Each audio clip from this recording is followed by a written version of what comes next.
What do we know about the latest ground operations that Israel have announced? And the Israeli Prime Minister gave a speech yesterday saying that they are going to be pushing in to the Gaza Strip. What do we know about what they're trying to achieve? So the IDF has already stepped up those operations.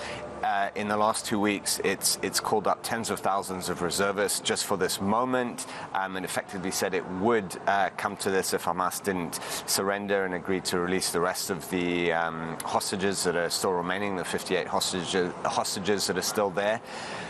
What Israel is doing at the same time as stepping up operations is allowing aid into Gaza for the first time since early March.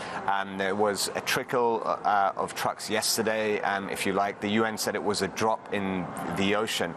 But what we're seeing is increased pressure on Israel, including from the US, to prevent a famine or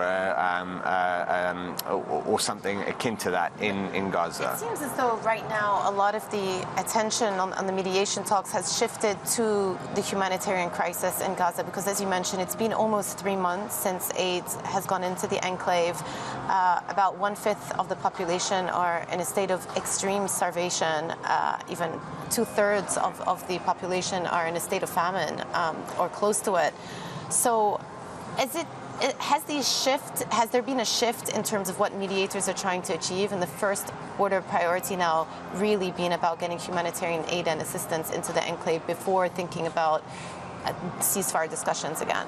I think for a lot of countries, for the US and for European countries, right now the priority is the humanitarian situation and getting aid into the country. There's still huge pressure in Israel on Netanyahu not to allow it in, and yesterday he was almost defending himself for allowing aid in by saying it wasn't his choice, it was the IDF's call, and some ministers were also saying that if they didn't do this, the international pressure would amount massively. Israel still says that the food situation, while getting worse in Gaza, isn't that bad.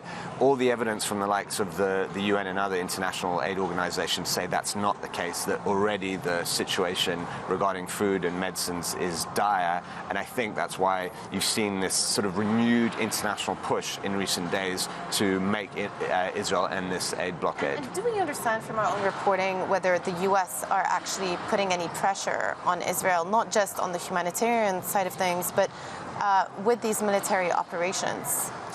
The US is certainly involved very much still with the mediation efforts over the hostages, and yes, it seems like pressure in the background on Israel from the US is mounting, and whilst the US is still giving Israel full support, it's pretty clear that Donald Trump and his administration do not want any kind of famine situation in Gaza. They've said that publicly. They've told Israel it must not happen, and one of the reasons aid trucks started to go in yesterday, albeit on a very small scale, was because of pressure from Washington.